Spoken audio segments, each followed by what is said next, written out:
അസ്സലാമു അലൈക്കും വറഹ്മത്തുള്ളാഹി വബറകാതുഹു.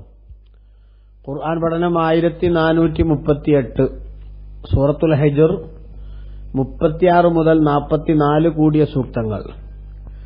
അഊദു ബില്ലാഹി മിനശ് ശൈത്വാനിർ റജീം. ബിസ്മില്ലാഹിർ റഹ്മാനിർ റഹീം.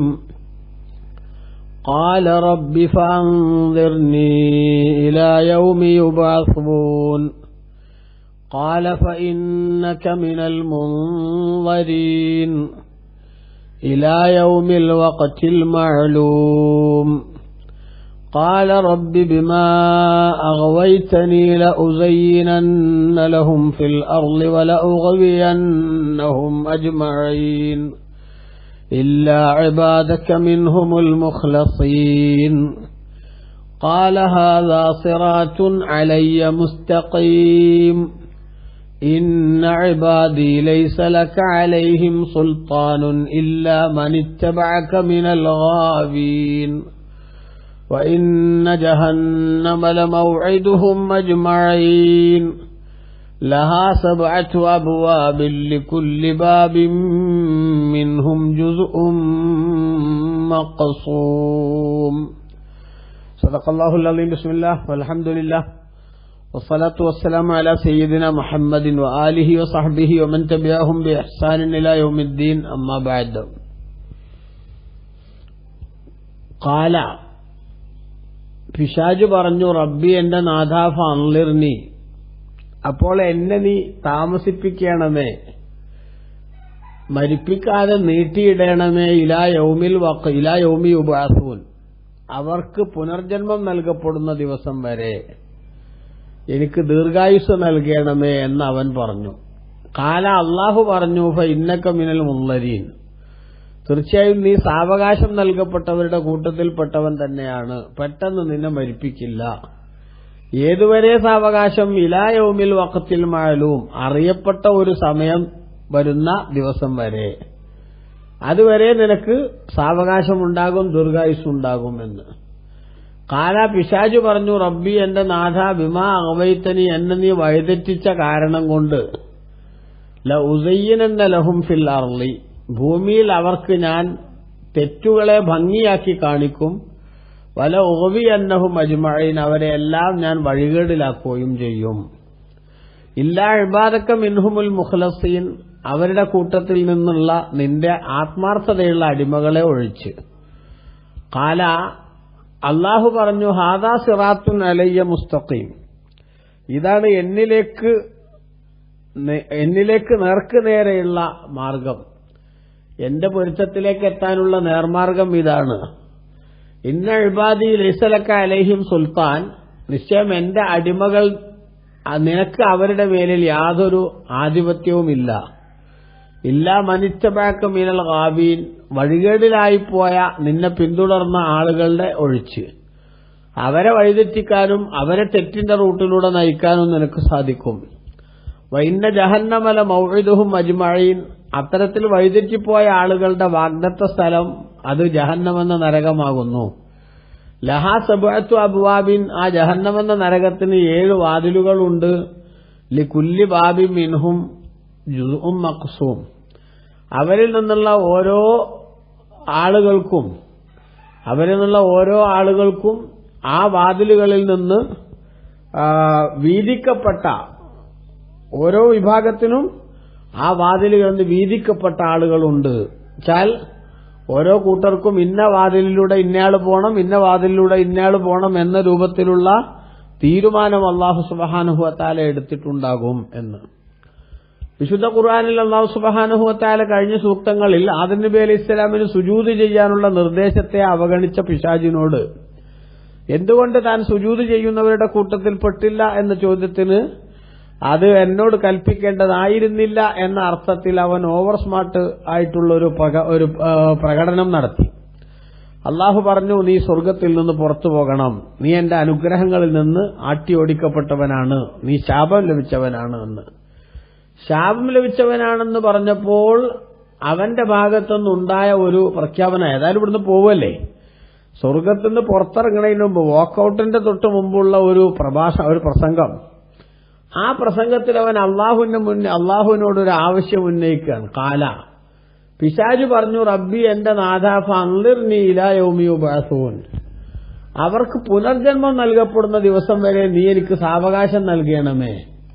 പുനർജന്മം നൽകപ്പെടുന്ന ദിവസം വരെ എനിക്ക് നീ സാവകാശം നൽകണമേ, അവധി നീട്ടിത്തരയണമേ. അതായത് എന്നെ പെട്ടെന്ന് മരിപ്പിക്കരുത്. എനിക്ക് ജനങ്ങൾ മുഴുവനും ആദം നബി അലൈഹി ഇസ്ലാമും സന്താനങ്ങളൊക്കെ പുനർജനിക്കുന്ന ദിവസം വരെ എനിക്ക് നീ ആയുസ് നീട്ടിത്തരണം എന്നവൻ പറഞ്ഞു. ഇത് ഒരു കുരുക്കാണ് വാസ്തവത്തിൽ അവൻ കണ്ടത് അതിന്റെ പിന്നിൽ എന്ന് പണ്ഡിതന്മാർ രേഖപ്പെടുത്തുന്നുണ്ട്.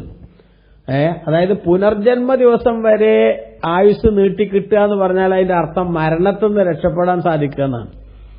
അപ്പൊ പടച്ചവനോട് അവൻ എന്ത് ചെയ്തതാണ്? ഒരു കുതന്ത്രം പ്രയോഗിച്ചതാ. പുനർജന്മ ദിവസം വരെ എനിക്ക് നീ ദീർഘായുസ് നീട്ടിത്തരണം. പുനർജന്മം വരെ ദീർഘായുസ് നീട്ടിയാലോ പിന്നെ മരണം ഉണ്ടാവില്ല. അപ്പൊ മരണത്തിൽ നിന്ന് രക്ഷപ്പെടാനുള്ള ഒരു കുതന്ത്രം പ്രയോഗിച്ചു അവൻ. പക്ഷെ ആ കുതന്ത്രം പ്രയോഗിച്ചത് റബ്ബിനോടാണ്. അതാണ് ഇബ്ലീസ്. അന്തല്ല എന്ന് പറഞ്ഞ സംഗതി അങ്ങനെയാണ്. ഈ അന്തംഗമ്മികൾ എന്നാണ് എന്ത് ചെയ്യുക, നമ്മൾ ഇത്തരക്കാരായിട്ടുള്ള ആളുകളെ പറ്റി പറയാം. ആരോടാണ് പറയണത്, എന്താണ് പറയണതെന്നൊന്നും ധാരണയില്ലാത്ത സാധുക്കൾ എന്നർത്ഥം. അപ്പൊ പുനർജനിപ്പിക്കുന്ന ആളുകളെ പുനർജനിപ്പിക്കുന്ന ദിവസം വരെ എനിക്ക് നീ ദീർഘായുസ് നീട്ടിത്തരണം എന്ന് പറയുമ്പോൾ മരണത്തിൽ നിന്ന് രക്ഷപ്പെടാൻ വേണ്ടി ഒരു കുതന്ത്രം അവൻ പ്രയോഗിച്ചതാണ്. ബഹുമാനപ്പെട്ട ഖുർആനിൽ അല്ലാഹു സുബ്ഹാനഹു വ തആല പറഞ്ഞ ഈ ആയത്തിന്റെ വ്യാഖ്യാനത്തിൽ നീ എനിക്ക് നീ സാവകാശം തരണം എന്ന് പറഞ്ഞപ്പോ ആ ആയത്തിന്റെ വ്യാഖ്യാനത്തിൽ ബഹുമാനപ്പെട്ട ഇബ്നു കസീർ ഉദ്ധരിക്കുന്നുണ്ട്. സഈദ് ബിൻ ജുബൈർ റളിയല്ലാഹു അൻഹു ഖാൽ, സഈദ് ബിൻ ജുബൈർ റളിയല്ലാഹു അൻഹു പറയാണ്, ലമ്മാ ലഅനല്ലാഹു ഇബ്ലീസ, ഇബ്ലീസിനെ അല്ലാഹു സുബ്ഹാനഹു വ തആല ശപിച്ചപ്പോൾ, വഇന്ന അലൈക്കൽ ലഅനത ഇലാ യൗമിദ്ദീൻ എന്ന് പറഞ്ഞില്ലേ മുമ്പത്തെ ആയത്തിൽ, നിനക്ക് പ്രതിഫല ദിവസം വരെയും എന്റെ ശാപം ഉണ്ടാവും നിനക്ക്. ആ ശാപം ഇബ്ലീസിനുണ്ടെന്ന് പ്രഖ്യാപിക്കപ്പെട്ടപ്പോൾ തഗയ്യറത്ത് സൂറത്തുഹു അൻ സൂറത്തിൽ മലായിക, നേരത്തെ ഉണ്ടായിരുന്ന ആദരണീയമായ അവന്റെ രൂപഭാവങ്ങളൊക്കെ അതിന് മാറ്റം വന്നു. നേരത്തെ അവൻ മലക്കുകളുടെ കൂട്ടത്തിൽ താമസിക്കുന്ന സമയത്ത് ആകർഷണീയമായ രൂപവും ശൈലിയും ഒരു ഫിസിക്കൽ ആയിട്ടുള്ള ഒരു സ്ട്രക്ചറുമൊക്കെയാണ് അവനുണ്ടായിരുന്നത്. എന്നാൽ അതിനൊക്കെ മാറ്റം വന്നു. വൈരൂപ്യത്തിന്റെയും അതേപോലെ തന്നെ അങ്ങേറ്റം മ്ലേച്ഛമായിട്ടുള്ളൊരു ശൈലിയുടെയും അവസ്ഥയിലേക്ക് അവന്റെ മാറ്റം വന്നു ശരീരം. അതോടൊപ്പം തന്നെ റന്നച്ചൻ, അവൻ വല്ലാതെ ഏങ്ങലടിച്ച് കരഞ്ഞു ഇബ്ലീസ്. ഫകുല്ലു റന്നത്തിൻ ഫിദ്ദുനിയ ഇലാ യൗമിൽ ഖിയാമത്തി മിൻഹാ, ഖിയാമത്ത് നാൾ വരെ നടക്കുന്ന എല്ലാ തേങ്ങിക്കരച്ചിലുകളും അതിൽ നിന്നുണ്ടായതാണ്. അപ്പൊ ഇബ്ലീസ് തേങ്ങിക്കരഞ്ഞു, വല്ലാതെ ശബ്ദമുണ്ടാക്കി അസഹനീയമായ വിധത്തിലുള്ള കരച്ചിൽ കരഞ്ഞു. ഇബ്ലീസ് കരഞ്ഞ ചില ഘട്ടങ്ങൾ പണ്ഡിതന്മാർ രേഖപ്പെടുത്തുന്നുണ്ട്. ഒന്ന് സ്വർഗത്തുനിന്ന് പുറത്താക്കി നിനക്ക് ലാനത്തുണ്ട് എന്ന് പ്രഖ്യാപിക്കപ്പെട്ട സമയത്ത് ഒരു കരച്ചിൽ നടന്നു. മറ്റൊരു കരച്ചില് സൂറത്തുൽ ഫാത്തിഹ അവതരിച്ച സമയത്താണ് എന്ന് പണ്ഡിതന്മാർ രേഖപ്പെടുത്തുന്നുണ്ട്. വേറൊരു കരച്ചിൽ ബദർ യുദ്ധം നടന്ന ദിവസം, അന്ന് അവനൊരു കരച്ചിൽ കരഞ്ഞിട്ടുണ്ട്. കാരണം ഇന്നെന്തായാലും ഇസ്ലാമിനെയും മുസ്ലിങ്ങളെയും പൂർണ്ണമായി തകർക്കാന്ന് കൃത്യമായി തീരുമാനിച്ചുറപ്പിച്ചു വന്നതായിരുന്നുവല്ലോ. പക്ഷെ ജിബിരിൽ അലൈഹി ഇസ്ലാമിന്റെ നേതൃത്വത്തിൽ മലക്കുകൾ ഇങ്ങനെ പ്രത്യേക യൂണിഫോം അണിഞ്ഞിട്ട് ബദറിലേക്ക് ഇറങ്ങണത് കണ്ടപ്പോ അതോടുകൂടെ അവർ മനസ്സിലായി ഇത് അല്ലാഹു സുബ്ഹാനഹു വ തആല ഗൌരവത്തിലെടുത്ത വിഷയമാണ്. എന്തായാലും അബൂജഹലിന്റെയും ടീമിന്റെയും കാര്യം പോക്കാണ്. അങ്ങനെ സുറാഖത്ത് ബിൻ മാലിക് എന്ന ഗോത്രത്തലവന്റെ വേഷത്തിൽ വന്ന് അവർക്ക് വേണ്ട സപ്പോർട്ട് കൊടുക്കാൻ വേണ്ടി കാത്തുനിന്നിരുന്ന ഇബ്ലീസും അവന്റെ അനുയായികളും അവിടുന്ന് ഓടി രക്ഷപ്പെടുകയാണ്. നിങ്ങൾക്ക് കാണാൻ പറ്റാത്ത ചില സത്യങ്ങൾ ഞങ്ങൾ കാണുന്നുണ്ട്, ഇപ്പൊ നിൽക്കാൻ നേരല്ല എന്ന് പറഞ്ഞ് ഇബ്ലീസ് ഓടിയ കഥ വിശുദ്ധ ഖുർആൻ തന്നെ പറയുന്നുണ്ട്. അപ്പൊ അന്ന് ഇബ്ലീസ് ഭയങ്കര കരച്ചിൽ കരഞ്ഞിട്ടുണ്ട്. മറ്റൊരു കരച്ചില് എല്ലാ കൊല്ലവും നടക്കണ കരച്ചിലാണ്. എപ്പോഴാ? അറഫ ദിനത്തിന്റെ അന്ന്. ഈ കരച്ചിലൊക്കെ ഓരോ സമയത്ത് കരഞ്ഞു, അതോടുകൂടി അത് തീർന്നു. വേറൊരു കരച്ചിൽ എല്ലാ കൊല്ലവും നടക്കുന്ന കരച്ചില് അറഫ ദിനത്തിന്റെ അന്ന്, ദുൽഹിജ്ജ 9 ഹാജിമാർ ലബ്ബൈക്ക് അല്ലാഹുമ്മ ലബ്ബൈക്ക് എന്ന തൽബിയത്തിന്റെ മന്ത്രവും ചൊല്ലി അറഫയിൽ ഒത്തുകൂടുന്ന ദിവസം.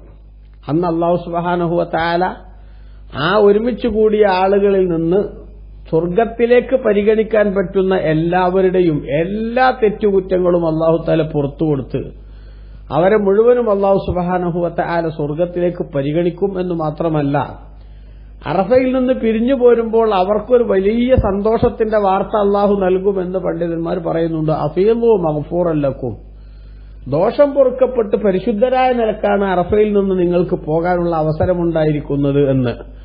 അപ്പൊ അவ்விധത്തിൽ അള്ളാഹുവിന്റെ ഭാഗത്തുനിന്ന് പാപമോചനത്തിന്റെ ഒരു വലിയ ചാകര തന്നെ പ്രഖ്യാപിക്കപ്പെടുന്നത് കാണുമ്പോ ഇബ്ലീസ് ലഅനത്തുല്ലാഹി അലൈഹി സഹിക്കാനാവാതെ തലയിൽ മണ്ണ് വാരിയിട്ട് കരഞ്ഞുകൊണ്ട് ഓടി നടക്കും എന്ന് ചരിത്രത്തിലുണ്ട്. മറ്റൊരു കരച്ചിൽ അവൻ അസഹനീയമായി കരഞ്ഞതാണ് മുത്തുനബി സ്വല്ലല്ലാഹു നിങ്ങൾ ജനിച്ച അന്ന്, അള്ളാഹിന്റെ റസൂൽ ജനിച്ച ദിവസം ഇബ്ലീസ് വല്ലാത്ത കരച്ചിൽ കരഞ്ഞിട്ടുണ്ട്. അപ്പൊ എന്താ അതിന്റെ അർത്ഥം? അവനെ സംബന്ധിച്ചിടത്തോളം അവന് വ്യക്തമായ തിരിച്ചടി ലഭിക്കുന്ന ഓരോ ഘട്ടങ്ങളിലും അസഹനീയമായ അസ്വസ്ഥത അവൻ പ്രകടിപ്പിച്ചിട്ടുണ്ട് എന്നർത്ഥം. തിരിച്ചടി നേരിട്ട ഓരോ ഘട്ടങ്ങളിലും. അപ്പൊ അതിൽപ്പെട്ട ഒരു ഘട്ടമാണ് ഇവിടെ ഇബ്നു കസീർ റഹിമഹുല്ല പറയണത്. എന്ത്? മലക്കുകളുടെ കൂടെ ജീവിക്കുമ്പോൾ ആകർഷകമായ ശൈലിയും രൂപം ഉണ്ടായിരുന്ന അവസ്ഥയിൽ നിന്ന് അവന് ഫിസിക്കലി മാറ്റം വന്നു എന്ന് മാത്രമല്ല, ശാപം കിട്ടിയല്ലോ എന്ന് മനസ്സിലാക്കിയപ്പോ, ശാപം കിട്ടിയ ജന്മമാണെന്ന് മനസ്സിലാക്കിയപ്പോ അവനെന്ത് ചെയ്തു? അവൻ ഭയങ്കരമായിട്ട് അട്ടഹസിച്ച് കരഞ്ഞു. ലോകത്ത് നടക്കുന്ന എല്ലാ കരച്ചിലും വാസ്തവത്തിൽ അതിന്റെ തുടർച്ചയാണ് എന്ന് ഇബ്നു കസീർ രേഖപ്പെടുത്തുകയാണ്. മഹാനായ ഇബ്നു അബീ ഹാത്തം എന്നവര് ഉദ്ധരിക്കുന്നതായിട്ട് ഇബ്നു കസീർ തുടർന്ന് പറയുന്നുണ്ട്. അന്നഹു ലമ്മാ തഹഖഖൽ ഗളബുല്ലദീ ലാ മറദ്ദ ലഹു, അവന് അള്ളാഹുവിന്റെ ദേഷ്യം അവനോടുണ്ട് എന്നത് ബോധ്യപ്പെട്ടപ്പോ, പടച്ചോന്റെ ശാപമുണ്ട് പറഞ്ഞാൽ ഇനി അള്ളാഹുവിനെ സ്നേഹിക്കില്ല എന്നല്ലേ പറഞ്ഞതിന്റെ അർത്ഥം. അപ്പൊ എനിക്ക് പടച്ചോന്റെ ദേഷ്യമുണ്ട് എന്നുള്ളത് അവന് ബോധ്യപ്പെട്ടപ്പോൾ, അതിൽ നിന്ന് രക്ഷപ്പെടാൻ ഒരു പഴുതുമില്ല എന്ന് മനസ്സിലാവുകയും ചെയ്തപ്പോൾ, സഅല അവൻ ആവശ്യപ്പെട്ടു മിൻ തമാമി ഹസദിഹി, അവന്റെ പൂർണ്ണമായ അസൂയ കാരണം, ആദമ വ ദുർരിയത്തിഹി, ആദം നബി അലൈഹി ഇസ്ലാമിനോടും സന്താന പരമ്പരയോടുമുള്ള ഇബ്ലീസിന്റെ പൂർണ്ണമായ അസൂയ കാരണം അവൻ ആവശ്യപ്പെട്ടു അൻ നളറത ഇലാ യൗമിൽ ഖിയാമ, അന്ത്യനാൾ വരെ എനിക്ക് ദീർഘായുസ് വേണം, എനിക്ക് മരിക്കാതെ ജീവിക്കാൻ സന്ദർഭം വേണം, സ്വാതന്ത്ര്യം വേണം എന്നവൻ ആവശ്യപ്പെട്ടു. അപ്പൊ വാസ്തവത്തിൽ എനിക്ക് മരണം വരെ, പുനർജന്മ ദിവസം വരെ എനിക്ക് ആയുസ് നീട്ടിത്തരണം എന്ന് അവൻ പറഞ്ഞത് മരണത്തിൽ നിന്ന് രക്ഷപ്പെടൽ എന്ന് മാത്രമല്ല, ഈ സമയം മുഴുവനും എനിക്ക് നല്ല ജോലിയുണ്ട്. ആദം നബി അലൈഹി ഇസ്ലാമാണ് ഞാൻ ഈ സ്വർഗത്തിൽ നിന്ന് പുറത്തു പോകാൻ കാരണമെങ്കിൽ ആദം അലൈഹി ഇസ്ലാമിനെയും സന്താന പരമ്പരയും പരമാവധി എന്റെ റൂട്ടിലേക്ക് കൊണ്ടുവരാൻ എനിക്ക് ലാസ്റ്റ് ടൈം വരെ അവസരം കിട്ടണമെന്ന അസൂയയുടെ ആൾരൂപമായതുകൊണ്ട് അവൻ ആവശ്യപ്പെട്ടതാണ്. അതാണ് കാല അവൻ പറഞ്ഞു, റബ്ബി എന്റെ നാഥാ ഫഅൻളിർനി ഇലാ യൗമി യുബഅസൂൻ, അവരെ പുനർജനിപ്പിക്കപ്പെടുന്ന ദിവസം വരെ നീ എനിക്ക് ആയുസ് നീട്ടിത്തരണം, എന്നെ നീ മരിപ്പിക്കരുത് എന്ന് പറഞ്ഞു അവൻ. അപ്പൊ രണ്ട് സംഗതി, ഒന്ന് മരണത്തിൽ നിന്ന് രക്ഷപ്പെടാനുള്ള കുരുട്ടുചിന്തയുണ്ട്, രണ്ടാമത്തത് അതുവരെയും ജീവിക്കുന്ന ജനങ്ങളെ സത്യത്തിൽ നിന്ന് വഴിതെറ്റിക്കുക എന്ന അസൂയയുടെ പേരിലുള്ള കുശുമ്പ് പ്രകടമാക്കലുണ്ട്. അങ്ങനെ അവൻ ആവശ്യപ്പെട്ടപ്പോൾ കാല അല്ലാഹു പറഞ്ഞു, ഇന്നക മിനൽ മുൻളരീൻ, തീർച്ചയായിട്ടും നീ സാവകാശം നൽകപ്പെടുന്നവരിൽപ്പെട്ടവൻ തന്നെയാണ്, നിനക്ക് ആയുസ് നീട്ടപ്പെട്ടിട്ടുണ്ട്, പെട്ടെന്ന് നിന്നെ ഞാൻ മരിപ്പിക്കില്ല. പക്ഷേ നീ ചോദിച്ചതുപോലെ പുനർജന്മ ദിവസം വരെയല്ല, ഇലാ യൗമിൽ വഖത്തിൽ മഅലൂം, അറിയപ്പെട്ട ഒരു ദിനത്തിന്റെ ആ സമയം വരെ, അറിയപ്പെട്ട ഒരു സമയം വരുന്നുണ്ട്, ആ സമയത്തിന്റെ ദിനം വരെ നിനക്ക് ഞാൻ ആയുസ് നീട്ടിത്തരുന്നു. അറിയപ്പെട്ടൊരു ദിവസത്തിലെ സമയം എന്ന് പറഞ്ഞാൽ ഏതാ? അറിയപ്പെട്ട ഒരു സമയം ഉൾക്കൊള്ളുന്ന ദിവസം എന്ന് പറഞ്ഞത് അന്ത്യനാളി, ലോകം നശിക്കുന്ന ദിവസം, ഇസ്രാഫീൽ അലൈഹിസ്സലാം ഒന്നാമത്തെ കാഹളത്തിൽ ഊതുന്ന ആ ദിവസം വരെ. അതോടുകൂടെ എല്ലാവരും മരിക്കുന്ന കൂട്ടത്തിൽ നീയും മരിക്കണം. മരണത്തിൽ നിന്ന് രക്ഷപ്പെടാൻ വേണ്ട ആ കുതന്ത്രം എന്ത് ചെയ്യണ്ട, അത് ഇവിടെ ഇങ്ങോട്ട് വർക്കൗട്ട് ആക്കാന്ന് വിചാരിക്കണ്ട എന്നർത്ഥം. അപ്പൊ അങ്ങനെ ദീർഘായുസ് ലഭിക്കും എന്ന അവന് ഒരു പ്രോമിസ് കിട്ടിയപ്പോ കാല അവൻ പറഞ്ഞു, റബ്ബി എന്റെ നാഥാ ബിമാ അഗ്വൈതനി, എന്നെ നീ വഴിതെറ്റിച്ച കാരണം കൊണ്ട് തന്നെ ലഉസയ്യിനന്ന ലഹും, അവർക്ക് വേണ്ടി ഞാൻ തെറ്റുകുറ്റങ്ങളെ ഭംഗിയാക്കി കാണിച്ചു കൊടുക്കും, ഫിൽ അർളി, ഭൂമിയിൽ. വേണ്ടാത്ത കാര്യങ്ങൾ ജനങ്ങളുടെ മനസ്സിൽ അത് നല്ലൊരു സംഗതിയാണ്, ആകർഷകമായ വിഷയമാണ് എന്ന നിലക്ക് ഞാൻ അവരുടെ മനസ്സിൽ ഇങ്ങനെ തോന്നിപ്പിക്കും. വല ഉഗവിയന്നഹും അജ്മഈൻ, അവരെ മുഴുവനും, അവരെ ആദം നബി അലൈഹി സ്വലാമിന്റെ സന്താനങ്ങളെ അവരെ മുഴുവനും ഞാൻ വഴിതെറ്റിക്കുകയും ചെയ്യും എന്ന് ഇബ്ലീസ് പറഞ്ഞു. എന്നെ നീ വഴിതെറ്റിക്കുകയും എനിക്ക് നേരിന്റെ റൂട്ടിൽ നിന്ന് പുറത്തു പോകേണ്ടി വരികയും ചെയ്തു എന്ന ഒറ്റ കാരണം കൊണ്ട് തന്നെ ആദം നബി അലൈഹി ഇസ്ലാമിന്റെ സന്താന പരമ്പരകളെ തിന്മയിലേക്ക് എത്തിക്കാനും എന്റെ റൂട്ടിലേക്ക് കൊണ്ടുവരാനും ഞാൻ പണിയെടുക്കും. എന്താണ് ആ വഴിതെറ്റിക്കും ഞാൻ അവരെ എന്ന് പറഞ്ഞതിന്റെ അർത്ഥം? ഐ യുഹബ്ബിബു ഇലൈഹിമുൽ മആസിയ വഉറഖിബുഹും ഫീഹാ. ഞാൻ തെറ്റുകുറ്റങ്ങളെ അവർക്ക് ഏറ്റവും പ്രിയമുള്ളതാക്കി കൊടുക്കുകയും അതിലൊക്കെ അവർക്ക് പ്രചോദനം നൽകുകയും ചെയ്യും. വേണ്ടാത്തരം ചെയ്യാനുള്ള മോറൽ സപ്പോർട്ട് ഞാൻ അവർക്ക് നന്നായി കൊടുക്കുകയും ഇതൊക്കെയാണ് ചെയ്യേണ്ടത് എന്ന തോന്നൽ അവരുടെ മനസ്സിൽ ഞാൻ ഉണ്ടാക്കുകയും ചെയ്യും. അങ്ങനെ ഞാൻ അവരെ നേരിൽ നിന്നും ശരിയിൽ നിന്നും വഴിതെറ്റിച്ചു കൊണ്ടുപോകുമെന്ന് ഇബ്ലീസ് പറഞ്ഞു. ഇത് ഇബ്ലീസ് നേരത്തെ പ്രഖ്യാപിച്ചു എന്നുള്ളത് നമ്മൾ മനസ്സിലാക്കേണ്ട ഒരു സംഗതിയാണ്. അതിന്റെ ഇടക്ക് ഞാൻ സൂചിപ്പിക്കാൻ ഞാൻ ഈ ആദമിന്റെ മക്കളെ വഴിതെറ്റിക്കുമെന്ന് നമ്മളെപ്പറ്റി ഇബ്ലീസ് നേരത്തെ പ്രതിജ്ഞ എടുത്തിട്ടുണ്ട്. അപ്പൊ ആ പ്രതിജ്ഞ എടുത്ത ഇബ്ലീസിന്റെ പ്രതിജ്ഞ സാക്ഷാത്കരിക്കാൻ വേണ്ട സപ്പോർട്ട് കൊടുക്കണ ബുദ്ധിമോശാണ്, വിവരക്കേടാണ് വാസ്തവത്തിൽ തെറ്റുകുറ്റങ്ങൾ ചെയ്യുമ്പോൾ നമ്മൾ ഓരോരുത്തരും ചെയ്തുകൊണ്ടിരിക്കുന്നത് എന്ന ഒരു തിരിച്ചറിവ് അത് നമുക്ക് നന്നായിട്ടുണ്ടാവണം എന്നത് പ്രത്യേകം ഇവിടെ നമ്മൾ ഉൾക്കൊള്ളണം. പിശാച് നമ്മുടെ ശത്രുവാണ്, അവൻ സന്തോഷിക്കുന്നതൊന്നും ചെയ്യില്ല എന്ന തീരുമാനത്തിലേക്ക് എത്താനാണ് വാസ്തവത്തിൽ നമ്മൾ പരിശ്രമിക്കേണ്ടത് എന്നുകൂടി മനസ്സിലാക്കണം. അപ്പൊ അവൻ വഴിതെറ്റിക്കും എന്ന് പറഞ്ഞിട്ട് അതിൽ ഒരു ടീമിനെ ഒഴിവാക്കായില്ല. ഇബാദക മിൻഹുൽ മുഖ്ലസീൻ, നിന്റെ ആത്മാർത്ഥതയുള്ള അടിമകളെ ഒഴിച്ച്, അവരുടെ കൂട്ടത്തിൽ നിന്ന് നിന്റെ ആത്മാർത്ഥതയുള്ള അടിമകളെ ഒഴിച്ച് അവരെ വഴിതെറ്റിക്കാൻ എനിക്ക് സാധിക്കില്ല എന്ന് അവൻ തന്നെ കഴിവുകേട് സമ്മതിച്ചു എന്നർത്ഥം. ഏതാണ് ഈ ആത്മാർത്ഥതയുള്ള അടിമകൾ എന്ന് പറഞ്ഞാൽ എന്താ? ബഹുമാനപ്പെട്ട ഇമാം ഖുർത്തുബി റളിയല്ലാഹു അൻഹു ഈ ആയത്ത് വിശദീകരിച്ചപ്പോൾ പറയുന്നത് കാണാം. ഈസാ അലൈഹിസ്സലാം പിന്നോട് ഹവാരിയുകൾ ചോദിച്ചു, എന്താണ് ഈ ഇഖ്ലാസ് ഉള്ള ആള് എന്ന് പറഞ്ഞാൽ ആരാണ്? അപ്പോ മുഖ്ലിസീങ്ങളായ ആൾക്കാർ നമ്മുടെ പറഞ്ഞില്ലേ, ആ മുഖ്ലിസീങ്ങൾ എന്ന് പറഞ്ഞാൽ ആരാണ്? അതിന് ഈസാ അലൈഹിസ്സലാം പറഞ്ഞ മറുപടി അല്ലദീ യഅമലു വലാ യുഹിബ്ബു അൻ യഹ്മദഹുന്നാസ്, അവൻ അള്ളാഹുവിന്റെ പൊരുത്തത്തിനു വേണ്ടി പ്രവർത്തിക്കും, പക്ഷെ ജനങ്ങൾ അവനെ പ്രശംസിക്കണം എന്നവൻ ആഗ്രഹിക്കില്ല. അപ്പൊ ജനങ്ങളുടെ കയ്യടി നേടാൻ വേണ്ടി പ്രവർത്തിക്കാത്ത, പടച്ചവന്റെ ഇഷ്ടം ലഭിക്കണമെന്ന ഒറ്റ ചിന്തയിൽ കാര്യങ്ങൾ മുന്നോട്ട് കൊണ്ടുപോകുന്നവരാണ് മുഖ്ലിസീങ്ങൾ. അവരെ വഴിതെറ്റിക്കാൻ ആർക്ക് സാധിക്കില്ല? എനിക്ക് സാധിക്കില്ല എന്ന് ഇബ്ലീസ് തന്നെ സമ്മതിച്ചു. അപ്പൊ അല്ലാഹു സുബ്ഹാനഹു വ തആല പറഞ്ഞു, അല്ലാഹു പറഞ്ഞു, ഹാദാ സിറാത്തുൻ അലയ്യ മുസ്തഖീം, ഇതാകുന്നു എന്നിലേക്കുള്ള ശരിയായ മാർഗം. അതായത് ഇഖ്ലാസിന്റെയും ആത്മാർത്ഥതയുടെയും റൂട്ടാണ് എന്നിലേക്ക് എത്താനുള്ള ശരിയായ മാർഗം. ആ മാർഗത്തിലൂടെ കടന്നു വരുന്നവരെ രക്ഷപ്പെടുത്തുകയും അവർക്കെല്ലാം തന്നെ അള്ളാഹുവിന്റെ പൊരുത്തം ലഭിക്കാൻ വേണ്ട സംവിധാനം ഞാൻ ഉണ്ടാക്കുകയും ചെയ്യും. കാരണം ഇന്ന ഇബാദി ലൈസ ലക അലൈഹിം സുൽത്താനുൻ, നിശ്ചയം എന്റെ അടിമകൾ, ശരിയായ എനിക്ക് അടിമപ്പണിയെടുക്കുന്ന ആ മഹാന്മാർ, അവരുടെ മേലിൽ നിനക്ക് യാതൊരു ആധിപത്യവുമില്ല. അള്ളാഹു തആലാക്ക് അടിമപ്പണിയെടുക്കുക, അതായത് ഉടമയാണ് അള്ളാഹു എന്ന് മനസ്സിലാക്കുക, ഞാൻ അടിമയാണ് എന്ന് തിരിച്ചറിവുണ്ടാവുക. അങ്ങനെ തിരിച്ചറിവുണ്ടായ മനുഷ്യന്മാർ അവരുടെ ജീവിതത്തിന്റെ ഓരോ ഘട്ടങ്ങളിലും കൃത്യമായി ആലോചിക്കും, ചിന്തിക്കും. ഓരോ സംഗതി ചെയ്യുമ്പോഴും പുതിയ ഓരോന്നിലേക്ക് എടുത്തു ചാടുമ്പോഴും ഒക്കെ അവരാലോചിക്കും, ഇത് ഉടമയായ അള്ളാഹുവിന്റെ കൽപ്പനക്ക് അനുസൃതമാണോ അല്ലേ എന്ന്.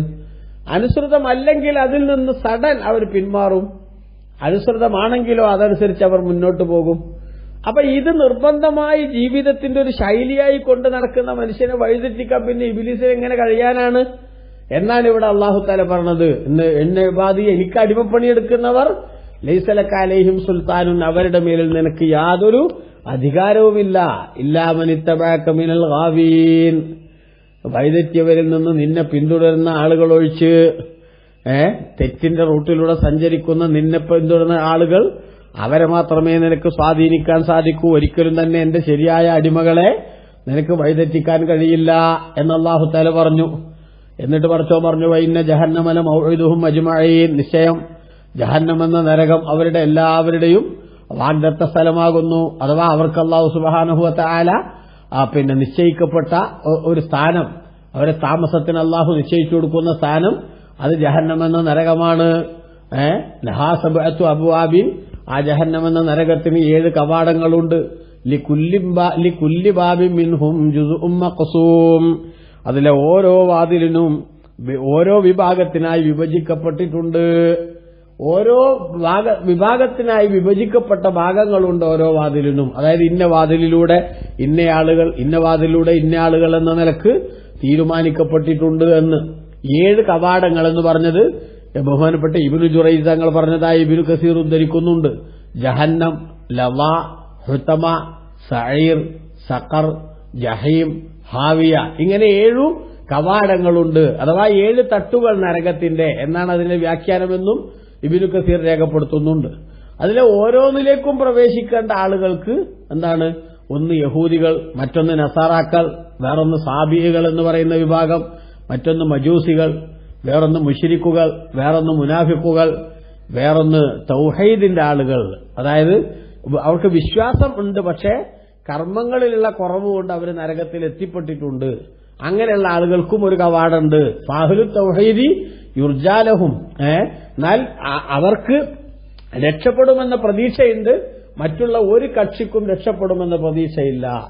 അപ്പൊ അങ്ങനെ അല്ലാഹു സുബ്ഹാനഹു വ തആല നരകത്തിന് 7 വാതിലുകൾ സംവിധാനിക്കുകയും ഓരോന്നിലൂടെയും പ്രവേശിക്കേണ്ട ആളുകളെ തീരുമാനിക്കുകയും ചെയ്തിട്ടുണ്ട്. അതുകൊണ്ട് ആ നരകത്തിലേക്ക് എത്തിപ്പെടാനുള്ള വഴിയൊരുക്കുന്ന പൈശാചിക ദുർബോധനത്തിന് വഴങ്ങിക്കൊടുക്കില്ല ഞാൻ എന്ന തീരുമാനത്തിനാണ് വാസ്തവത്തിൽ നമ്മൾ പണിയെടുക്കേണ്ടത്. അള്ളാഹു നമുക്ക് എല്ലാവർക്കും അതിന് തൗഫീഖ് നൽകുമാറാവട്ടെ. ആമീൻ. വസല്ലല്ലാഹു അലാ സയ്യിദിനാ മുഹമ്മദിൻ വആലിഹി വസഹ്ബിഹി വസല്ലമ വൽഹംദുലില്ലാഹി റബ്ബിൽ ആലമീൻ. വസ്സലാമു അലൈക്കും വറഹ്മത്തുള്ളാഹി വബറകാതുഹു.